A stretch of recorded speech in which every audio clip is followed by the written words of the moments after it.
দেশ ছিল যে বাংলাদেশ সেনাবাহিনী এমন একটা রোল প্লে করবে যাতে জনগণ ক্ষতিগ্রস্ত না হয়। এটা একদম জুলাই মাস থেকেই এই আদেশটা ছিল।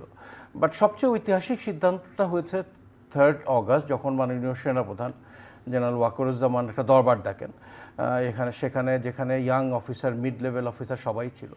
এবং সেখানে ইয়াং অফিসার, এর আগে আমি একটা বলে রাখি, আর্মি আসলে অ্যাকশনটা ইমপ্লিমেন্টেশন হয় through young officers, captain, lieutenant, major, lieutenant colonel. এবং this group of officers are highly patriot, দেশের প্রতি তাদের ভালোবাসা অত্যন্ত আন্তরিক, অত্যন্ত সৎ, জনগণের বন্ধু এরা, এবং দে আর অ্যাসেট টু দিস নেশন। সেই দরবারে ইয়াং অফিসারদের পালস বোঝার জন্য সেনাপ্রধান দরবারটা ডাকেন, এবং ইয়াং অফিসাররা খুব স্পষ্টভাবে বলে যে we will not open fire on our people, because আমার সামনে দাঁড়ানো আমার ভাইরা ওখানে, আমার আপন ভাই ওখানে দাঁড়ানো। এবং এই অনুভূতিটা পাওয়ার পরে জেনারেল ওয়াকার দরবারে স্পষ্টভাবে ডিক্লেয়ার করেন যে সেনাবাহিনী এমন কোনো অ্যাকশন নেবে না, জনগণের বিরুদ্ধে দাঁড়াবে না।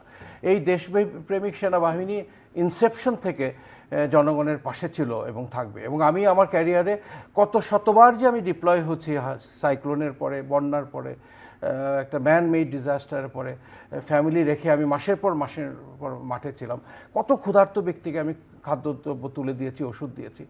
এবং এই সেনাবাহিনী, সশস্ত্র বাহিনী, আমি শুধু সেনাবাহিনী বলবো না, বিমানবাহিনী, নৌবাহিনী এবং সেনাবাহিনী মিলে বরাবরই আমরা জনগণের পাশে ছিলাম। এবং এই যে একটা ঐতিহাসিক সিদ্ধান্ত জেনারেল ওয়াকারুজ্জামান দিলেন, যদিও এর আগে আমরা বিভিন্ন অডিওতে শুনেছি বিগত সরকার কি আদেশ দিয়েছে লেথাল ওয়েপেন ব্যবহার করার, বাট সেনাবাহিনীর পক্ষ থেকে কিন্তু এই আদেশটা কখনো দেওয়া হয় না। এবং সুস্পষ্টভাবে 3 তারিখে উনি সেনাপ্রধান ডিক্লেয়ার করলেন যে জনগণের বিরুদ্ধে আমরা কখনো, এবং that decision was a historical decision for Bangladesh.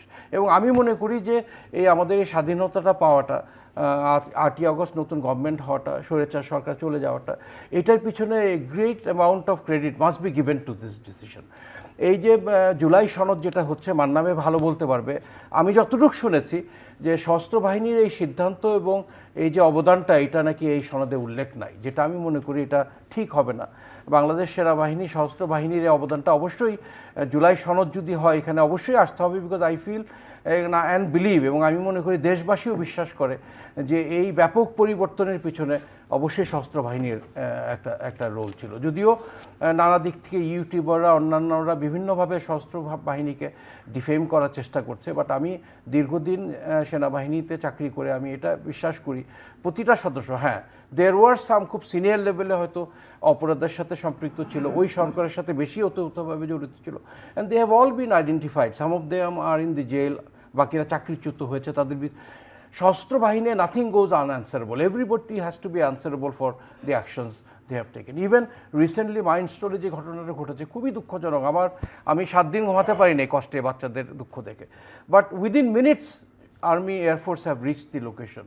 এবং জীবনের ঝুঁকি নিয়ে আমরা সেনাবাহিনীতে we believe in servant leadership, এটা একটা paradoxical term, opposite servant leadership.